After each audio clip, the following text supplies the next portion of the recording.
Straight into attendance, the book's going round. Apologies, there's no apologies, nobody missing. Declarations of interest. Linda, you want to make a comment? No specific advice on the agenda items today, thank you, Leader. Right, thanks for that. Then now we're going to go on to item 4, which is confirmation of the Cabinet minutes of the 12th of the 5th. We'll go through those. Just a minute. I've lost mine. Page 3. 4. No. 5. 6. Am I on the right page here? Yeah. Page 3 to 6. That's it, isn't it? Yeah. Right then, somebody move the true record? Move. Thanks for that. The next one now then is confirmation of the Cabinet minutes of the 7th of the 6th, which is on page 7 to 18. Page 7, 8, 9, 10, 11, 12, 13, 14, 15, 16, 17, 18. Somebody move the true record? Thanks for that. Now then, we're on to updates of actions. The Chief Executive in here. Thank you, Leader. They're there for information unless members have any questions. Right. The first substantive item is item 7. This is Nigel. And it's on the update of the, it's in Welsh here. Service and Financial Planning, 2017 onwards. I mean, I'll be fairly brief, because this really is a scene setter ready for the forthcoming budget round. So the idea is just to provide you with a bit of a recap and give you some early thoughts on this proposed Service and Financial Planning timetable for the current year. The report, paragraph 4, starts with a bit of financial context and a recap. It reminds you the outturn in June, and that was positive and strengthened our financial resilience. A lot of it was known at the time and factored into our 2016-17 budget. 4.2 reminds members, as we did at the seminar yesterday, that we have a new corporate plan in place, which undoubtedly will drive investment. But it also reminds members that we've got in place £6 million worth of approved mitigations for 2017-18 already. And service areas are now working through those. And on the basis that the majority are expected to be achievable. That was the basis for them being put forward and scrutinised and approved last year. They will simply be then built into the budget for 2017-18 and will not come back before the Council again. I'm not sure of any other authority that's got a 2-year agreed budget. I mean, obviously pressures will change and things will move around, but they should hopefully be towards the margins, and hopefully it will allow members then to focus their energies and efforts on 2018-19 and the years following that, so we retain a medium-term approach. 4.3, we talk about it being difficult to anticipate the level of funding going forward. I don't think anyone knows at the UK level or at the Welsh Government level. Undoubtedly, the outcome of the referendum will add further uncertainty into that. So we just have to plan on the best information that we can make available as we move forward. There's a table there that reminds you of the pressures over the next 3 years, which were in the current medium-term financial plan. And 4.4 reminds you there was a number of corporate mitigations, including the next £1 million badged around the new operating model.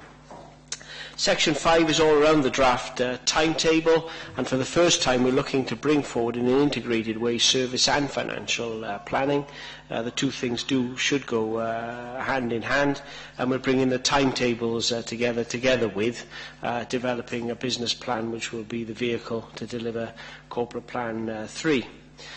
So in terms of the process, we'll have early confirmation of the 17-18 mitigations, we'll have initial business plan crafted. We had the member seminar yesterday. We'll rework all the medium-term plan assumptions for the 3 years beyond 17-18. Look through the lens of the Wellbeing and Future Generations Act and equality impacts, but perhaps put it earlier in the process than has been the case in the past. And then we'll go into the mitigations being challenged by PDF, considered by Cabinet, challenged by joint scrutiny. And then we'll have 3-year service plans completed alongside the detailed estimate preparation. That'll be the first time we've got 3-year service plans. There's some early thoughts there on public engagement, which is largely a continuation and enhancement of last year's. And then the proposed timeline is there in 7, which I'm not going to read through, but you can see the deadlines. That takes you up to Christmas, and obviously in 7.2 we say what we're trying to achieve, and those deadlines should be well known to members.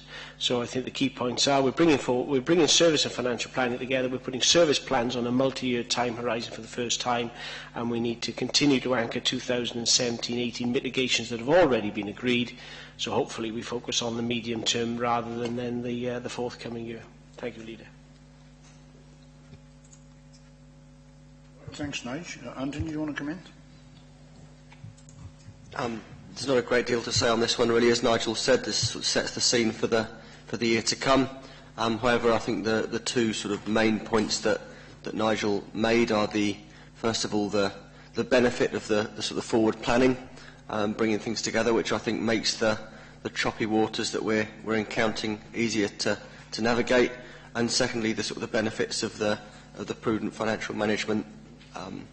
In previous years, the more that continues, the more positive choices we have to make as members, as opposed to trying to catch ourselves up as we go along. I think the 2-year budget set last year enables us to do that, to sort of take good medium-term decisions as opposed to taking decisions at the last minute, and I commend that strategy. Obviously, Nigel said there's some added uncertainty now, especially with things like grant funding after the referendum results, and that's something that we'll have to address as things become more clear in coming months. But I'd just like to commend the work of Nigel and his officers in bringing forward such a clear and sound strategy to try and manage our finances. Thanks, Anthony. Any comments from members? If not, you see the recommendations on page 26. All show, please. Thanks very much. Next item is item 8, and this is on City Deal. Alison Ward will give us an update on where we are and what they're seeking.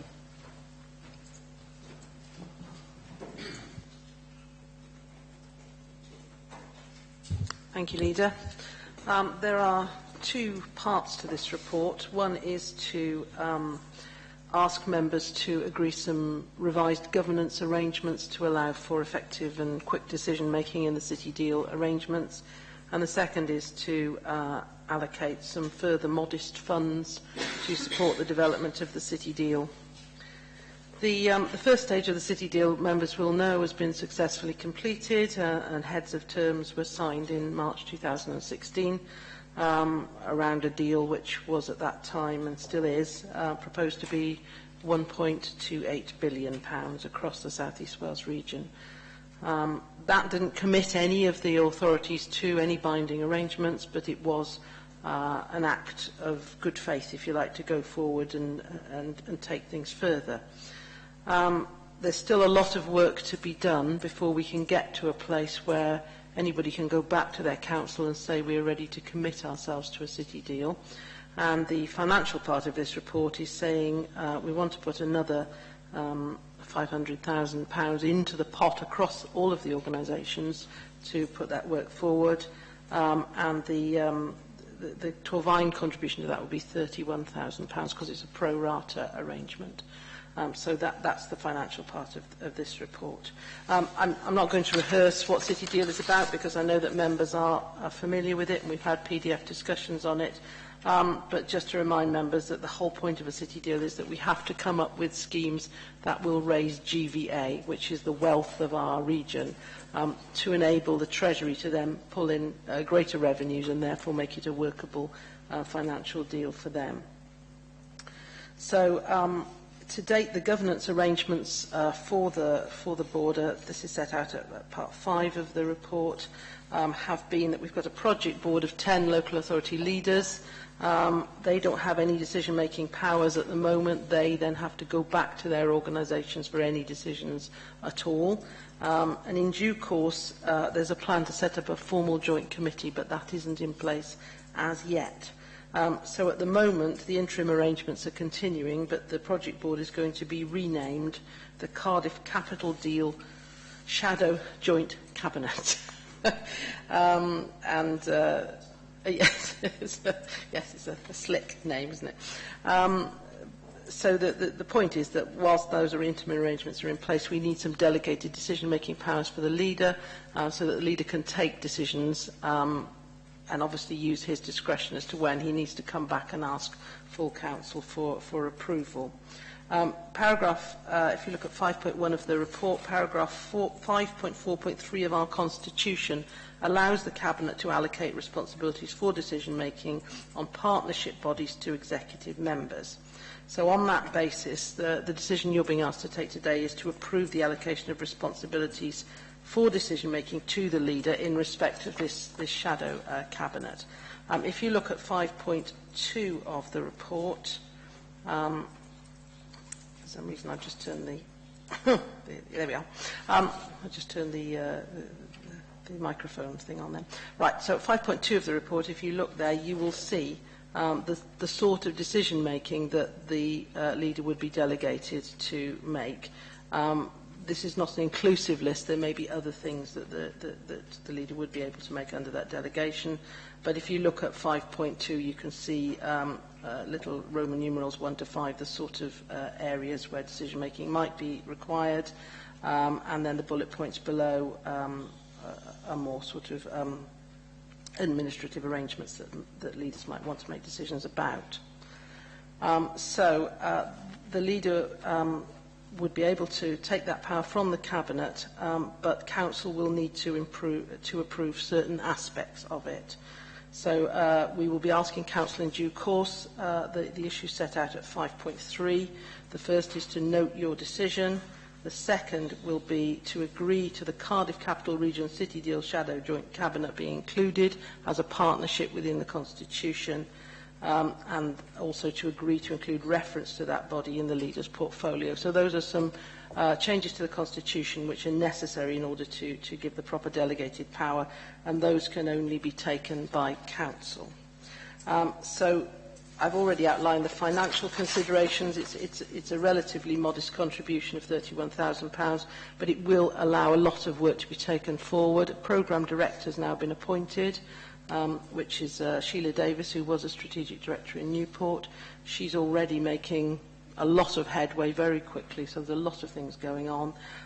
There's an independent growth and competitive commission just been set up, chaired by Greg Clark.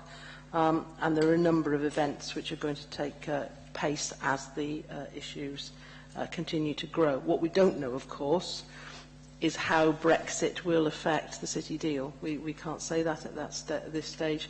We know that the Metro is a very big component of the City Deal, and we know that a lot of the Metro was intended to be funded through European funding. So we can't say at the moment how that will affect the City Deal. We also can't say how whatever the budget is that the government in due course brings forward following Brexit might affect the City Deal. But we can only wait and see and proceed on the basis that it will be going ahead as planned. So members can see the recommendations. Those are at 8.1, and I would recommend that you agree to them. Thank you, Leader. Let me just, Linda, are you okay with it? Yes, Leader. You'll see I'm one of the authors of the report. Any comments? If I could, totally supportive of the report, of course. I'm Just wondering about the title of the organisation they put together, because certainly with the name of Cardiff in, it doesn't endear itself to the rest of the partnerships, I wouldn't have thought, because knowing that it always seems to be dominated by Cardiff, Cardiff, Cardiff, why they didn't pick a different name which encompassed all the other partners within the group. But so I just wonder, was party to putting that ridiculous title together, because it's too long to start with.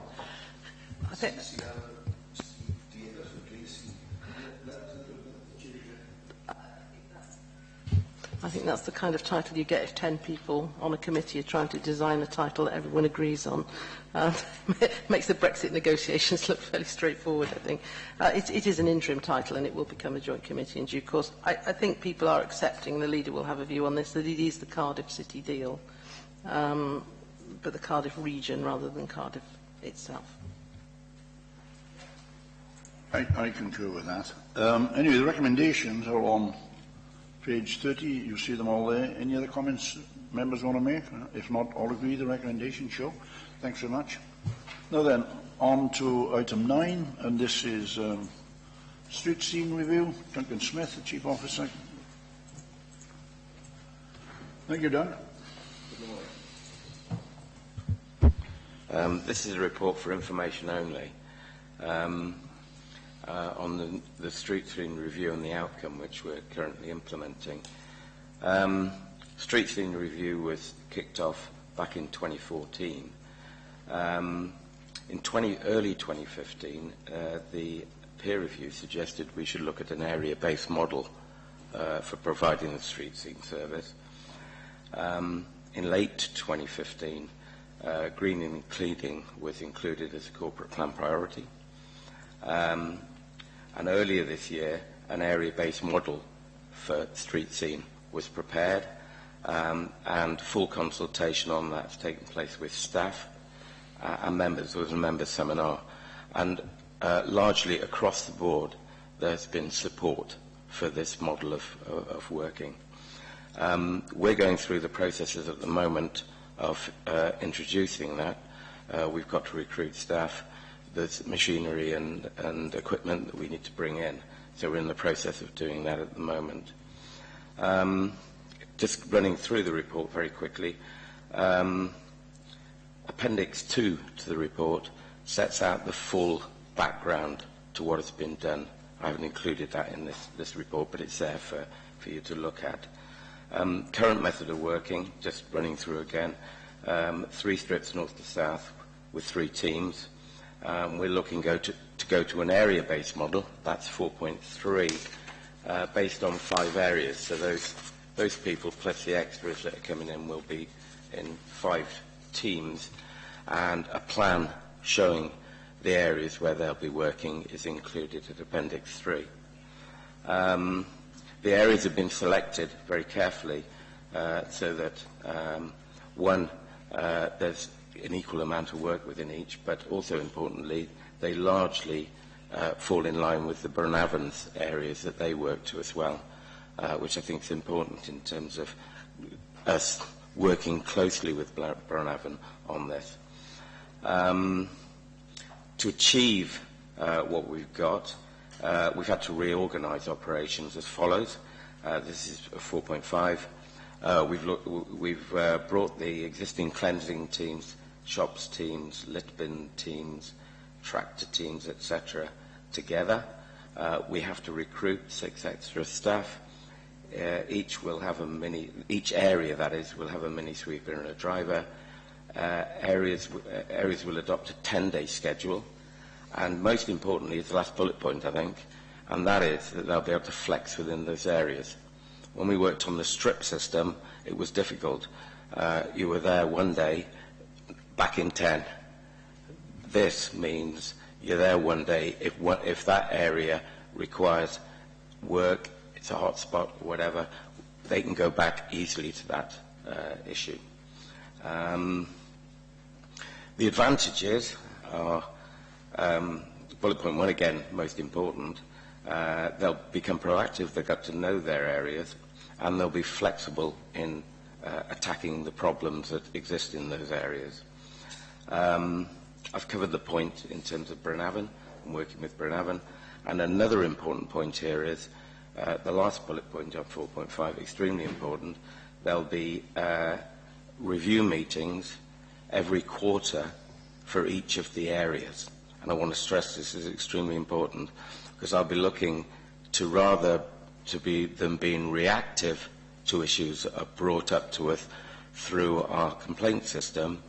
This should allow us to take proactivity in terms of issues in specific areas. And I think that's new to what we're bringing forward.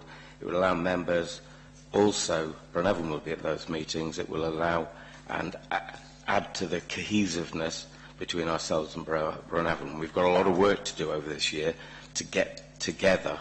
This is one part of it. There are a lot of other parts to it to actually bring the system to what I would like and what I have as a vision for how we work with Bronavon. In terms of the corporate plan, finance has been provided to allow this to work, and importantly that finance has been put forward to the creation of a rapid response unit. Now essentially they'll be on 4 on 4 off, so they're there for 7 days a week cover. So where we've got issues arising outside of normal hours, we can attack those, and where we've got specific issues in areas where the teams can't cope, those people can go in. It's allowed us to fund the additional staff required for the rapid response unit and fund the vehicle and equipment requirements. Added benefits, we are recruiting to the forestry staff.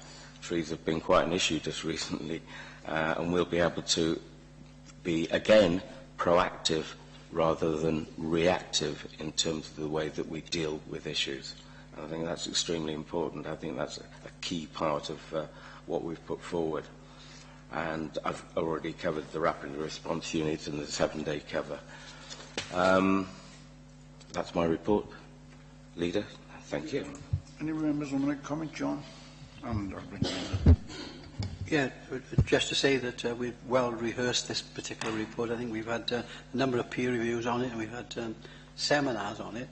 And I'm very pleased to say that the workforce have engaged this particular change with some enthusiasm. No problems at all with trade union or with the workforce.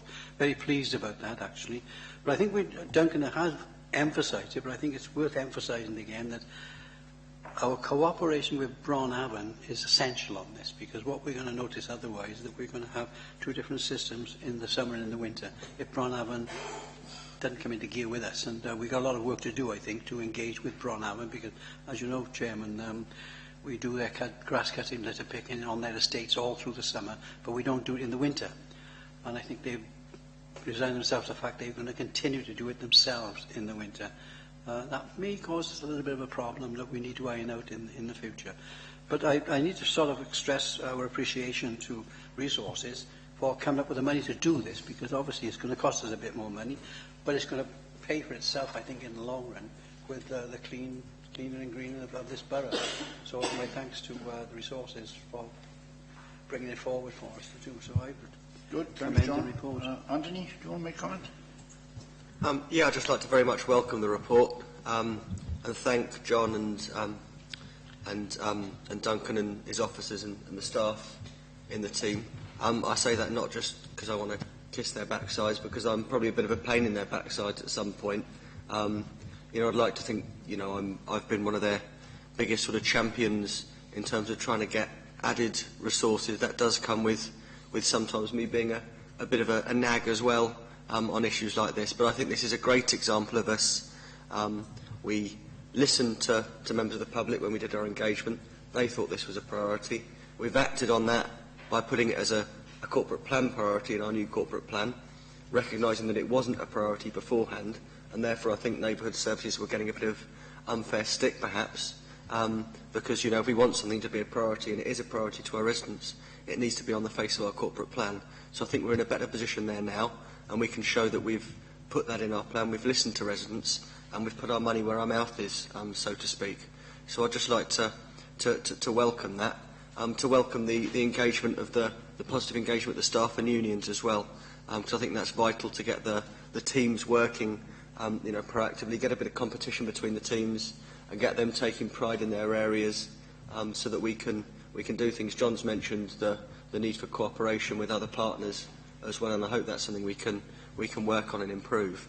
But this is really an opportunity, I think, to really sort of get some good progress on this particular priority to help clean up the borough and make our area cleaner and greener. So I'd welcome the report and thank officers and staff for their efforts.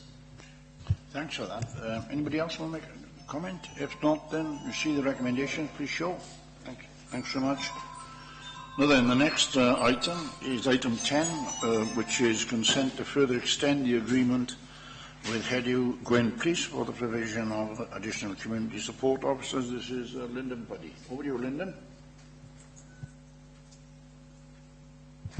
Thank you, Leader. Good morning, members. Thank you. If I may, Leader, I'll just concentrate on the key messages for today's report. Over time, the Council has made a financial contribution for additional CSOs to be operational in Torvine since 2007, and each year this Council reviews the agreement to whether we will continue or not. Over recent time, Gwent Police has restructured its operational activities in light of its own budget pressures and will task in the future on a Gwent-wide basis rather than how it's previously tasked its force within different boroughs, and that will be determined on the priorities of the day, and that will include our CSOs. This will mean that the Gwent Police cannot guarantee the continued additional CSOs that we've traditionally contributed towards, and as such we needed to review the agreement with senior officers of Gwent Police.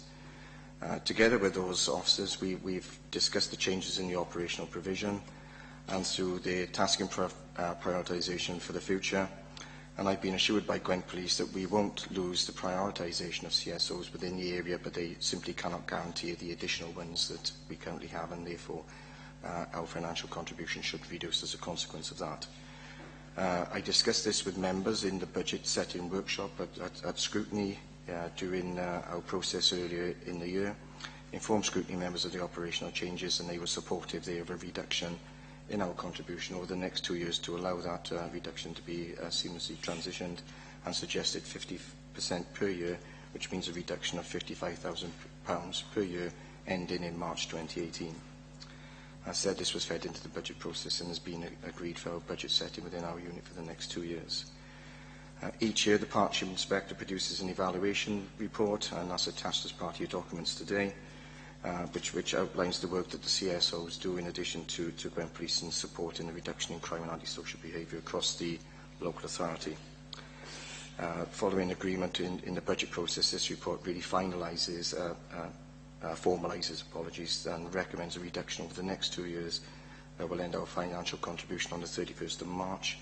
And we also suggest as part of this process that the Executive Member for Communities oversees the future reports, which will end in the next on March 31st, 2018. Thank you, Leader. Right, thank you for that report. Just a bit more information, because me and the Chief Executive met with the new Commissioner for an hour the other day. We had a general chat about asking us questions, actually. Very interesting discussion, and I think he is going to make a mark. And he did ask us how we felt policing in this area was going. He's obviously visiting all the councils in his area. And he's also agreed to come and talk to the council. Is it in September? So he'll be coming to the council to talk to us and tell us, outline his view, if you know, what he thinks. And it's a very interesting conversation. I'm very pleased that we've now agreed to this. I'm assuming we all are agreeing on this. Any comments, John? Yeah, it is just a comment, and I take on board what you just said about the Commissioner coming to outline his view. But what we need, I think, is some more grassroots officers to come here and tell us about the changes you mentioned about the operational provision. Because although I'm totally and utterly supportive of this report, and we should do it, but my experience is now in my own community, they're not as visible as they were.